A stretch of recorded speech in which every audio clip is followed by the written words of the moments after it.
G'day you mob, welcome to this episode of the Goss, where I sit down with my old man every single week and chat to him about what's been going on in the news, whether down under or elsewhere in the world. We kind of just sit down, have an impromptu conversation, you know. Sometimes we've looked up stories online and we try and touch on those, give our opinions, and also give you guys the down low about what's been going on. But yeah, the whole point is to give you all sorts of different topics that we talk about in English to help you learn the vocab and just how to talk about these topics when they come up in conversation, right? To help you form your own opinion. Whether you agree with us or not, the whole point here is to just give you content to absorb, to listen to, and to use to better inform yourselves, come up with your own opinions, expand your English, and allow you to talk about these issues yourself. Anyway, today is the first part of sort of two episodes that we did on the same day. So the first one here, we talk about Australian currency and how it used to be an imperial system like England, where we had the pound and shillings and pence, and that in 1966 we switched over to the metric system. And we also talk about how the Australian Mint thinks that 5 and 10 cent pieces are going to disappear. Dad talks about the transition period, what it was like back in the 60s, and pub games they used to play. We talk about counterfeit money in Australia. And then we switch gears and talk about car accidents. There was a tragic car accident in Australia because of a drink driver. So we talk about drink driving. And then we get on to how coronavirus victims who were Australians ended up in Christmas Island being quarantined for a few weeks. And then we also talk about why Christmas Island is set up the way it is and why it's used for illegal immigrants or asylum seekers in Australia. So there's quite a lot in this episode. But anyway, let's dive in, guys. Give that kookaburra a cheeky poke. Let's start it playing, and I will see you in the episode.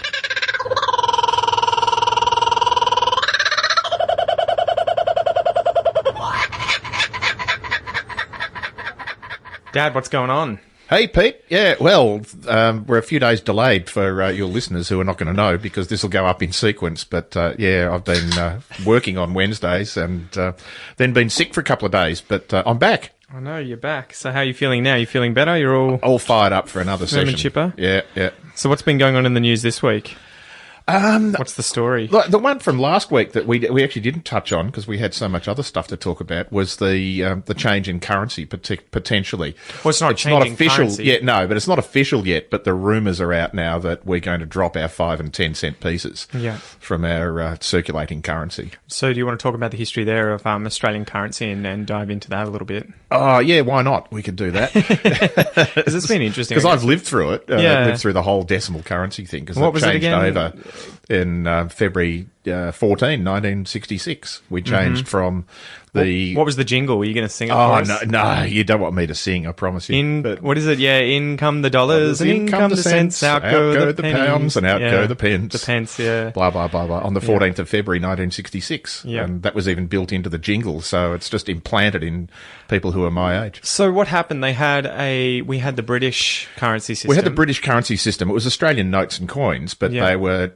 completely tied to the British sterling. So one Australian pound equaled one English pound, one shilling was one English shilling, and so on. It was a pretty confusing system because it wasn't metric, right? Yeah, and it was one of those weird things where I grew up at primary school with pound, shillings and pence as our currency. Yeah. And and that was one of the challenges when I was in third grade, so 8, 9 years old when when the change happened. But that was just at about the time in your education where you start doing applied arithmetic. So it wasn't just adding up numbers. It was, well, what if we add, the equivalent now would be $1.10 to 75 cents. Yeah. And that's relatively simple because it's obviously decimal. But when they were saying add £1, 2 shillings and 6pence to 7 shillings and 9pence, then you had to know that there were different numbers. There were different numbers of pennies to a shilling and different shillings to a pound. What were they? A pound was 20 shillings. Yeah. And a shilling was 12 pennies. So why was it set up that way? Who knows? Who decided? Has it just been that way for hundreds of years in Britain? I think, this is a complete guess, but I think that those original English sterling came from value of coins that were being minted out of silver. And so a pound, I think, was a pound coin of, not a pound in weight. It would be worth a lot more than a pound of silver. But I think those sort of coins. So I think it really just did come down to, well, what does this actually equal in value at the time? And then it just became a historical sort of anomaly where you ended up with these ridiculous things and that whole imperial measurement system, which was invented in Britain as well, where you have 12 inches to a foot, 3 foot to a yard, 22 yards to a chain, 8 chains to a mile, to all those sort of things don't make any sense. How did that happen with a lot of these units? Was it that lots of different places use different units of measurement? So there's some places would use, a foot to measure distance, others would use a yard, and then they actually came together and tried to unite them. But they actually did add up. That's the weird thing. It wasn't like, one group of people decided that they were going to use a foot as a linear measure for something that, foot was 30 centimetres, or 30.48 centimetres. But it wasn't as if somebody did that until the metric system was invented, where you had, like a foot is 30.48 centimetres. It wasn't random. People had actually decided. So they were building new measures and measures that were useful for the things that they were doing. So, a chain, which was 22 yards or 66 feet, literally was the length of a chain that was used by surveyors. That was the amount of chain that they actually could physically carry and manage to measure things. So it was chained so that it was metal and it didn't stretch. But was that because links were of a certain well, they made size? Made the links, but it was sort of like, well, a 22-yard chain was about as heavy a thing that one or two people could measure, and they used to literally just flip them around and spin a chain around. That's 22 yards, next one's 44, next one's 66, and so on. Why it was ever 22 yards, who knows? But it probably made some sense when it was originally made. It always blows my mind because, obviously Britain had the imperial system for a long time. The French came up with the metric system, right? And then, I don't know, my history and the timing of these things isn't very solid, but I imagine that the British colonised America. They gave them the imperial system, and Canada as well. And they came to Australia, brought the imperial system as well. Why did America have the dollar, and yet they still use the imperial system for everything else? Who knows? Well, I think currency and measurement were sort of separate. But it's weird that the Americans dropped the English currency system and created a dollar. Well, I can imagine that was to do with their own independence. They wanted to make, when they made their own. Why not do it with the measurements and everything too? I know. To make more sense. And the irony is that the only two countries in the world now, I thought there may well be a few small colonies around or ex-colonies around, but the only two major countries in the world now that are still using imperial measurement is the United States and the United Kingdom. Well, it's weird too, because the United States publicly uses those numbers, but all of the scientific world over there uses the metric system. Including in the United States. Well, that's what I mean. It's in the United States. So you quite often have to know the two, right? And Fahrenheit is confusing as hell because -30 is 0 Celsius, right? 32 Fahrenheit 32 is 0 Fahrenheit Celsius. is, so that's the freezing point. But again, Fahrenheit made no sense. I think that was just, and I presume it was... Mr. Fahrenheit. This is way back in the history of my understanding of science. Mr. Fahrenheit, who invented the thermometer, clearly just invented a thermometer, put a scale on it, and then measured the freezing and boiling points of water. Whereas what happened with Celsius, they worked out, okay, we're going to make 100 the boiling point of water and 0 the freezing point, and we'll put 100 We'll take points that as between the common scale that people are familiar with, and we'll make that 100 degrees. So... It's all a bit weird. But so decimal currency. So we went from pounds, shillings and pence to dollars and cents in 1966. And the original currency that came out was a 1, 2, 5, 10, 20 and 50 cent piece. So coins. And what were the ones and twos were copper, and the 5s up to 50s were notionally silver, although they didn't contain much silver. I think it was mostly nickel. Well, they had that in the first few years. They had too much silver in the 50 cent pieces. The round 50 cent piece that was originally made when they created it was just prior to a surge in the silver price. And so it ended up with a lot more than 50 cents worth of silver in it. So people were melting them down to get the silver out. And so they the mint made a new 50-cent piece fairly quickly. The irony now is that if you've got one of those original 50-cent pieces, the round ones, they're worth a lot more as a collector's item than the silver that's contained in them. Because everyone was chewing through them. They were so rare. Yeah, they're gone, and they're round. So why do they make them, what would you call a 12-sided? I think they wanted to make it completely different from the original round 50. Yeah, so it's like a hexagon times 2. Yeah, dodecahedron. So 12 sides. Not hedron. Hedron is three-dimensional, but dodecagon. A dodecagon. It's, so it's got 12 sides to it. So it's pretty unique. Yeah, it is. It's a weird one. But, they wanted to make it different enough from the original 50. It's the same size, but it's no longer round. And we had a 1, a 2, a 5, a 10, and a $20 note.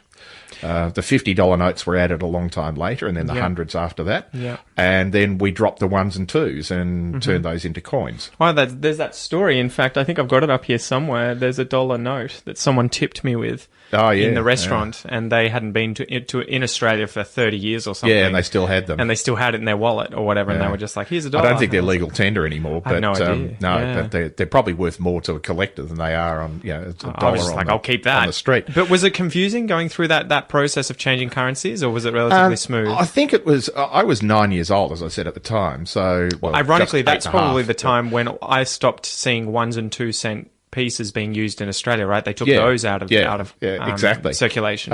So for us, it was something new to learn, but at that age, you learn new stuff all the time, so it wasn't really confusing. But did your parents have a hard time? There are a lot of older people, I think, who just continued to do the conversion in their head. Yeah. Like you could do the conversion because $1 was half a pound, so $2 was a pound, and we even made the $2 note green like the £1 note, so that you could recognise it immediately as, well, this is worth a pound.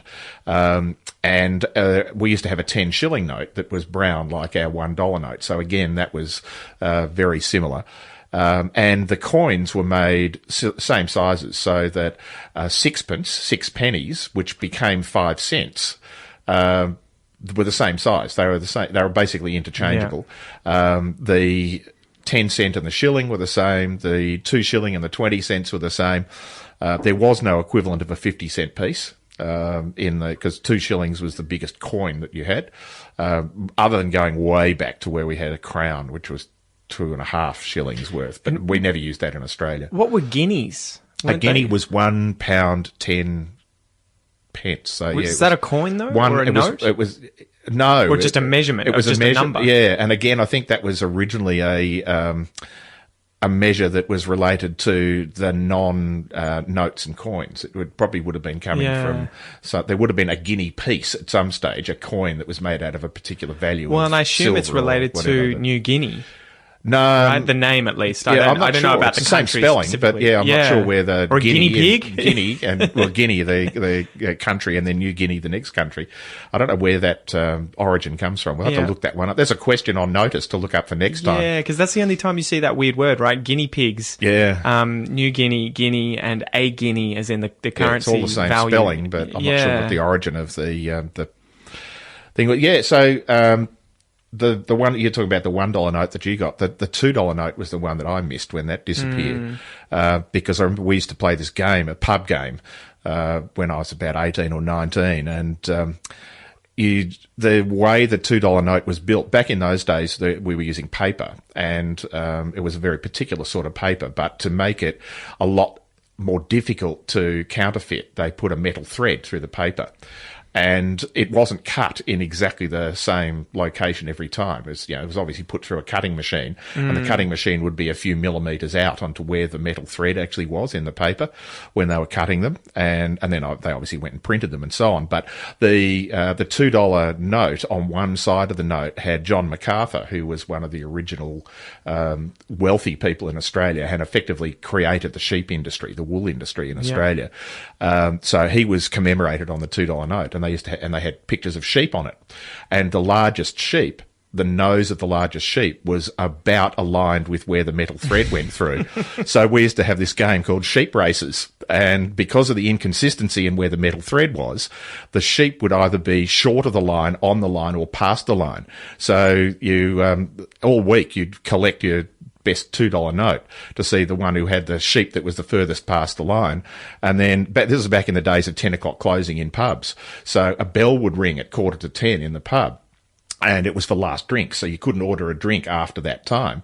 And so that bell used to be the sheep races thing for our group of friends, and we'd all pull our $2 note out, and whoever had the sheep the furthest past used to take all of the $2 note, so you'd win it. But you had to sign, completely illegal, defacing the Queen's currency. You had to sign your winning note, so you couldn't reuse the good one next time, and you had to go and collect them again. So when the $2 notes went, that pub game just disappeared. So that's so sad. It was a funny one.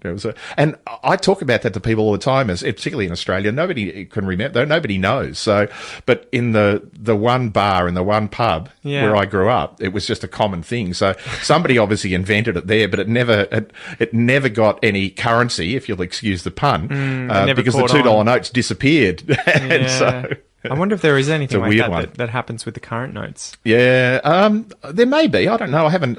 Other than just naming them by colour. Yeah, the pineapple, the lobster. There's even a few doubles, right? I've seen like the green ghost as well as the green tree frog. And a few of those. A few of those, based on colour. But of course, now our notes are no longer paper; they're plastic. So made a particular. Well, and it's funny with $100 notes, you never see them unless you pull them out of the bank, right? I'm sure that's always the case with the highest denomination. The thing is, you can't get them as change. Yeah. So if you go somewhere and you can't give a higher note than 100. Well, unless to get 100 back unless in someone's change. buying something off you, right? Unless somebody's paying you for things. So that really the only place that people typically get them is in high cash transactions or going to a bank to get cash out.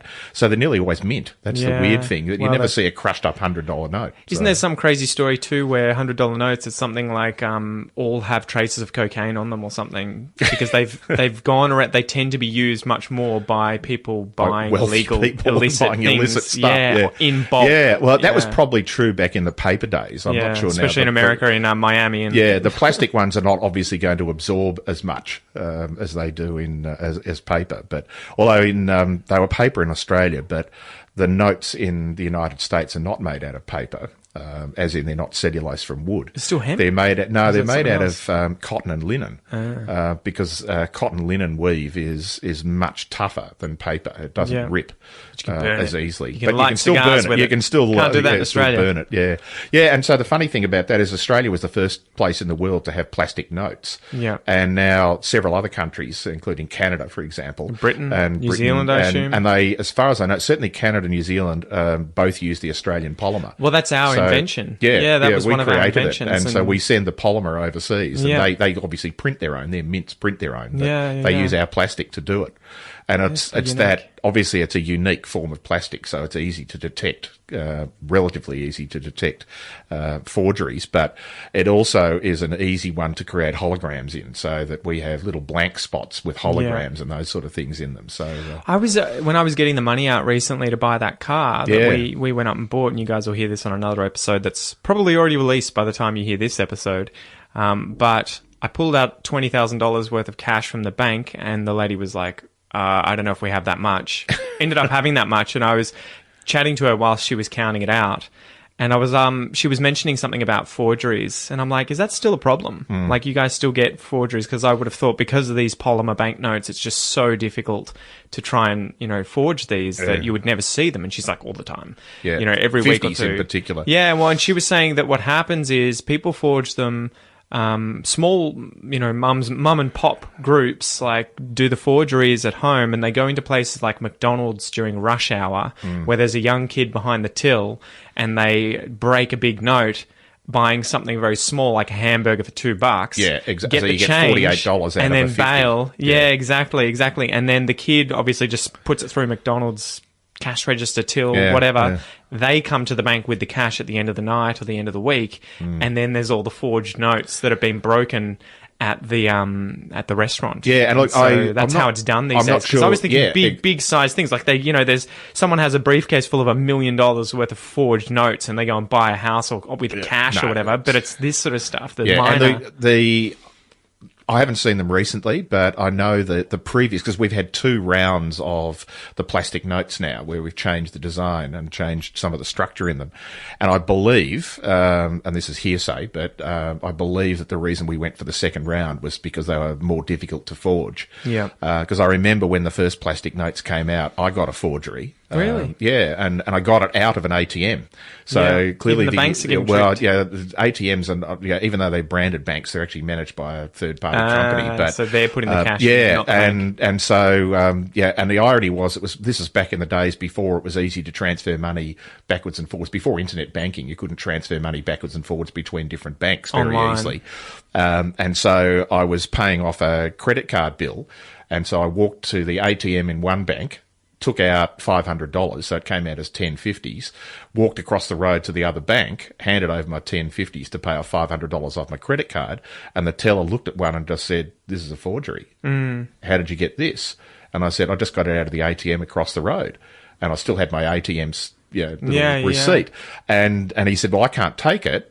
Go back over the road to the other bank." So I went back over the road to the other bank and said, "Look, I have no way of proving that this actually came out of your machine, but it did." Yeah. And so they looked up my account and went, "Yes, we can see that you've just taken $500 out of our machine." Yeah. And so they honoured it. They actually took it back and changed it over. But that was how common they were, that they were even appearing in ATMs back in those days. So note to self, if you find yourself with a dodgy-looking note, that's a 50 or something, take out $500, put a good 50 in your pocket, put that 50 back in the $500 and go back into the bank to ask them to change it over and honour it. Yeah. So what's happening? They're getting rid of the 5 and 10 cent pieces. 20 minutes later, we'll get to the actual story. We actually get to the news story. Yeah, well, the reason we got rid of 1s and 2s is because they were no longer of any value. You can't now. It's the same with 5s and 10s. There's almost nothing that you would walk into a store and pay 5 cents for and walk out. Or 1 cent or 2 cent. Yeah, with those and 1s and 2s 20 years ago. And you don't want to be when carrying they did those. around a fistful of copper 1 cent coins to get yourself a 10 cent candy. Unlike catch up, America. Yeah. That's one of the things. I used to travel in North America a lot with work, and that was one of the things that just drove me nuts. And in fact, it drove everybody nuts because almost every cash store, particularly small stores where you're handling cash. So if you walk into a 7-Eleven or some convenience store to buy a drink or something, you're very rarely going to then anyway, a few years ago, you wouldn't use your credit card, so you'd use cash. Yeah. And apart from the fact that Americans put the tax on after the price, so a $2 item will cost you $2.21. That always irritated me on the holiday when we'd go, because you get your money right, you get your money ready to go to Macca's or whatever. $2 drink. Here's $2, and they'll be like, it's $2.10 or whatever. Yeah, I know. And so so you end up with these just random amounts of money everywhere, and then for random amounts of change. Yeah. But because they have no 2-cent coin, then you end up with, if you've got something in it that ends in a 1 or a 6, you end up with 4 1-cent pieces, 4 pennies. Ironically, the Americans, it's a 1-cent coin, but they call them a penny.